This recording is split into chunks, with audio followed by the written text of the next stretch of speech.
Hello दोस्तों, SSC GD 2025 में भाई ने किया है टॉप। और भाई अपना नाम बताओ पहले। मेरा नाम शिवम चौधरी है। शिवम चौधरी, कहाँ से हैं आप? वेस्ट बंगाल कोलकाता से। वेस्ट बंगाल कोलकाता से। भाई मतलब जहाँ इस पढ़ाई का स्तर किस लेवल पे आप जान सकते हैं वहाँ की कट ऑफ कितनी जाती है। और भाई ने उस राज्य से टॉप किया है, बहुत बड़ी बात है अपने आप में। भाई नंबर कितने हैं आपके? रो मार्क्स 157.75 रो मार्क्स और वो बढ़कर 171.27 हो गया। मतलब 172 प्लस मार्क्स है भाई के। जब को पेपर का लेवल भी अच्छा पूछा गया था, आसान नहीं था। इतने पेपर अच्छे लेवल में भी इतने नंबर ला पाना अपने आप में बहुत बड़ी बात है। तो भाई आपने जो तैयारी है वो मतलब ऑनलाइन की या ऑफलाइन की, किस तरीके से की थी बताओ।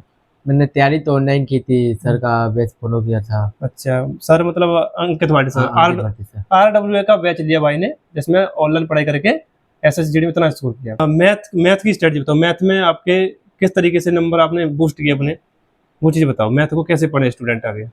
मैथ को पढ़ने के लिए आपको पहला तो बेस बनाना होगा और सर के चैनल को फॉलो करने के बाद आपका बेस ऑटोमेटिक बनता जाएगा। जी उसके बाद उसको आपको प्रैक्टिस रखना होगा, धीरे धीरे आपका स्ट्रोंग हो जाएगा बेस। जी। अच्छा, मैथ में जैसे बहुत सारे स्टूडेंट ऐसे होते हैं, जैसे क्लास में तो हम जो सीख रहे हैं तब तो कर पा रहे हैं, लेकिन जब टेस्ट लगा रहे हैं, बुक से कर रहे हैं, तब क्वेश्चन नहीं बनते। उस समय पे हमें क्या करना चाहिए? उसके लिए अपना प्रैक्टिस जरूरी रखना होगा, बार बार वही चीज को दोहराना होगा। ऐसे करते करते खुद मैथ पे इंटरेस्ट आने लगेगा और उसके बाद सब सब्जेक्ट इजी होने लगेगा। अच्छा, जीएस में तो आप, जीएस में भी आपके फुल मार्क्स हैं। जी जीएस का कैसा रहा आपका? जीएस को किस तरीके से पढ़ा आपने? क्योंकि जीएस में स्टूडेंट का बहुत ज्यादा हद तंग रहता है जी, मोस्टली जीएस को लेकर के। मेरा जीएस तो GD लेवन का मैंने जीएस तो पढ़ा ही नहीं था। मैंने तो यूपीएससी लेवन का जीएस पढ़ा था और उसके जरिए मेरा सब कुछ कवर होते गया। अच्छा, मतलब आगे का आपका प्लान क्या है? मतलब एसएससी जीडी ज्वाइन करनी है या फिर कुछ और करना है? नहीं, इसको स्किप कर देनी है और आगे आईएएस की तैयारी करनी है। आईएएस की तैयारी करनी है, चलो बहुत बढ़िया। और भी कोई एग्जाम निकला है आपका?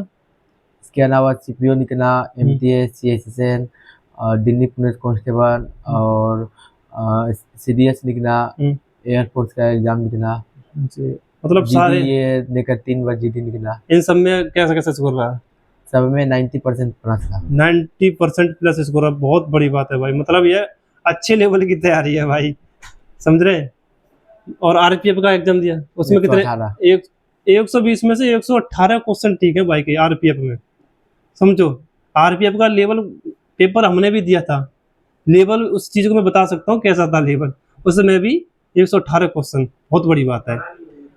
अब अच्छा, एक डाउट रहता है स्टूडेंट का कि जो मॉक टेस्ट देते हैं हम, मॉक टेस्ट में हमारा स्कोर कितना रहना चाहिए एग्जाम के पॉइंट ऑफ व्यू से? मैं तो मॉक टेस्ट के बारे में उतना बता नहीं सकता क्योंकि मैंने मॉक टेस्ट उतना दिया नहीं। अच्छा। और मॉक टेस्ट में मेरा जहाँ तक कि जीके गलत होता था, जीके गलत होता पर एग्जाम में जाके रीजनिंग गलत हुआ। लेकिन मॉक टेस्ट देने से ये होता है कि आपका क्वेश्चन जो है वो रिपीट होते होते आपके मेमोरी में आ जाती है। अच्छा। तो वहाँ पे जाकर आपको गलत करने की चांस बहुत कम होती है। जी। मॉक टेस्ट में जैसे आपने जीडी के लिए मॉक टेस्ट कितने दिए होंगे? वही 10-11 में स्कोर कितना रहता? वो 10-11 में 150 पड़ा था, 160 नहीं आया एक भी बार। मतलब ये 150 से तो ऊपर ही रहता था। 150 को पड़ा। पहले कभी कम आया इससे?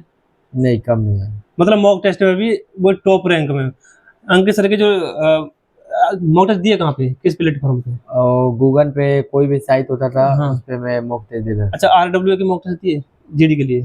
शायद 1 या 2 दिए था। उसमें जो टॉप लिस्ट में नाम आता है उसमें नाम आया था आपका?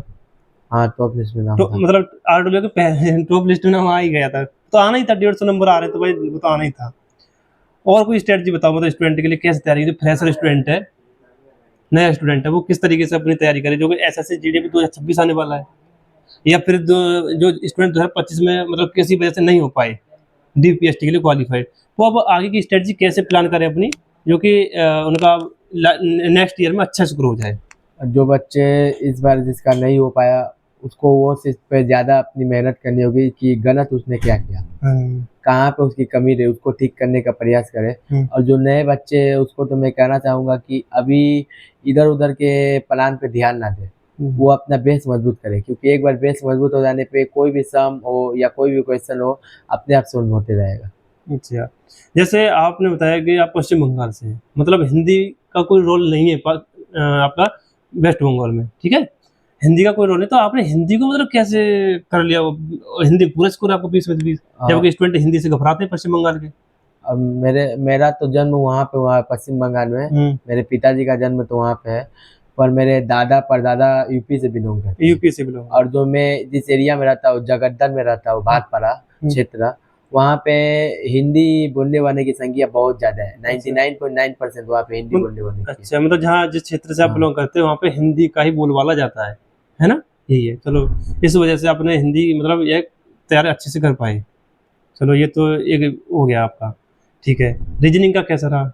रीजनिंग की प्रैक्टिस कैसे करते थे आप, मतलब कितने घंटे पढ़ाई? रीजनिंग में तो मैं मतलब जब लॉकडाउन लगा था थोड़ा सा पढ़ाई किया था, उसके बाद मैं बेस मजबूत होने के बाद रीजनिंग में पढ़ाई करना बंद कर दिया था। रीजनिंग पढ़ाई एग्जाम अगर जो भी एग्जाम आता था तो 1 दिन 2 दिन पहले उसको थोड़ा सा 1-2 सेट मार कर देखना था कि मेरा क्या स्कोर हो रहा है। उसके बाद ऐसे क्योंकि रीजनिंग बच्चों के लिए मार्क्स गेन करना सबसे इजी सब्जेक्ट होता है, और इसमें बच्चे मार्क्स गेन करते हैं। मतलब आपकी पर डेली का जो पढ़ाई का रूटीन था वो कितने घंटे का था? डेली का 10 से 12 घंटा हो जाता है। बहुत है, 10 से 12 घंटे, मतलब मोस्टली स्टूडेंट 6-7 घंटे भी नहीं पढ़ पाते। 10 से 12 घंटे बहुत हो गए, बहुत बढ़िया बात है भाई साहब। अब 10-12 घंटे किस टॉपिक को ज़्यादा टाइम देते थे? जीएस को ज़्यादा टाइम दिया? जीएस को ही हम 9 से 10 घंटा टाइम देते तो हैं। भाई देख लो, तभी जीएस में 20 नंबर है, जब जीएस को टाइम ज़्यादा दिया है, समझ सकते हैं आप भी। तो जीएस को पढ़ने की स्ट्रेटजी बताओ, मतलब याद नहीं होती स्टूडेंट को, याद कैसे रखें वो ज़्यादा से लंबे समय तक? उसके लिए आपको रिवीजन जरूरी है। मतलब आज एक टॉपिक पढ़े तो कल मुझे वो टॉपिक रिवीजन करना होगा, फिर तीसरा दिन एक और दोनों दिन का टॉपिक रिवीजन करना होगा, फिर चौथा दिन में तीनों का रिवीजन करना होगा। ऐसे करते करते एक टाइम ऐसा आएगा कि आप क्वेश्चन देखोगे तो आपको होगा कि ओ ये तो मैंने पढ़ा है, ये तो मैंने पढ़ा है। आप क्वेश्चन देखोगे पूरा पढ़ने का जरूरत नहीं होगा, आपको आंसर पता चल जाएगा। अच्छा, किसी टीचर के माध्यम से जीएस को तैयार किया या फिर बुक का सहारा लिया, ये बताओ? मैंने तो दृष्टि का ऐप फॉलो किया था। अच्छा, और उसी के जरिए मतलब बुक ही पढ़ी है जीएस के लिए, ओवरऑल बात करें? नहीं, मैंने बुक तो उतना ओपन किया नहीं। मेरा जो क्लास चलता था उसी के जरिए आज इतना इसका। अच्छा, मतलब यह कि क्लास के नोट्स। अच्छा, मैंने एक बहुत सुना है कि मैं जैसे रिव्यू कराता हूँ सेंटर पे जाकर, वहाँ स्टूडेंट मिलते हैं तो वो कहते हैं भैया हमने नोट्स तो बना रखे हैं पर लेकिन आज तक खुले नहीं। क्या आपके साथ भी ऐसा हुआ था?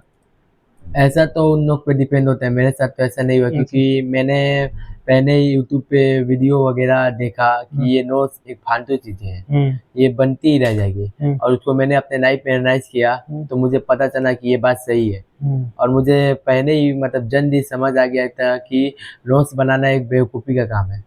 जितना नोट्स बनाने में उतना टाइम देंगे उतना उसको बारीकी से जानने में टाइम देना सही रहेगा।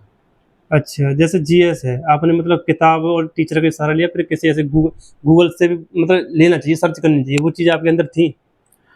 आप अगर कोई टॉपिक पढ़ते हैं उसके बाद आप उसको गूगल में जाके सर्च कर लीजिएगा कि उस पर कितना क्वेश्चन बना है, प्रीवियस ईयर क्या है।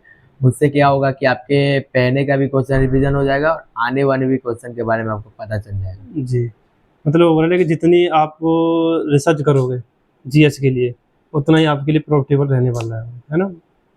अच्छा, मतलब और कोई आपको सुझाव हो स्टूडेंट के लिए, और कुछ बता सकते हैं? अभी तो पहले आप लोग को एक एम पता करना होगा कि एम क्या है, क्योंकि बिना एम का जिंदगी जीना एक व्यर्थ है। अगर आप पहले एम पता करते हैं एम क्या है, पर उसके बाद आपके सामने खुद उसके रास्ते आने लगेंगे, पढ़ना क्या है, क्या करना है, क्या उसको आप सीरियस से लेने लगेंगे। धीरे धीरे आपका ऐसा टाइम आएगा कि खुद पे खुद स्कोर होते जाएगा, और एक बार अगर स्कोर होना शुरू हो गया तो आपके अंदर कॉन्फिडेंस खुद से खुद आने लगेगी। अच्छा, जैसे वो तो आपने मॉक टेस्ट का बता ही दिया कि मॉक टेस्ट आपने दिया ही नहीं जाता, सिर्फ पढ़ाई के बेस पे ही आपने मतलब जो है अपना अच्छा स्कोर कराया और टॉपर लिस्ट में नाम लिया। तो पेपर आपने कितने मिनट में सॉल्व कर दिया था? 38 मिनट में पेपर कंप्लीट, मतलब 32 मिनट में पेपर? 38 मिनट। 38, अच्छा 38 मिनट में पेपर सॉल्व कर दिया था भाई ने। मतलब जो पेपर 80 क्वेश्चन 60 मिनट के लिए होते हैं, है ना, तो वो मतलब लगभग आधे समय में ही सॉल्व कर दिए। बहुत बड़ी बात है। स्टूडेंट मैंने देखा है कि जो भाई ने समय लिया है ना 38 मिनट, उतने में तो मैथ को ही कर पाते हैं स्टूडेंट, जो भाई ने पूरा पेपर ही सॉल्व कर दिया। भाई मानना तो पड़ेगा सच में, वाकई बहुत बढ़िया। और देखो भाई का यूट्यूब चैनल है, जिसका लिंक हमने डिस्क्रिप्शन बॉक्स में लगा दिया है, वहाँ से जाके आप विजिट कर सकते हैं। और इंस्टाग्राम आईडी बता सकते हैं भाई अपने तो। इंस्टाग्राम आईडी है 5315 सुमित जी, तो भाई को इंस्टाग्राम पे फॉलो कर लेना, काफ़ी अच्छा है। देखो अब टॉप पर लिस्ट में नाम है भाई, से तुम गाइडेंस ले सकते हैं, हमेशा कभी भी मैसेज कर सकते हो तो भाई रिप्लाई दे देंगे आपको, ठीक है। और भी कोई डाउट हो आपका तो या तो भाई की आईडी पता चली गई भाई से पूछ लेना, या फिर आप कमेंट बॉक्स में कर देना मैसेज, ठीक है। तो आज इतना ही, धन्यवाद।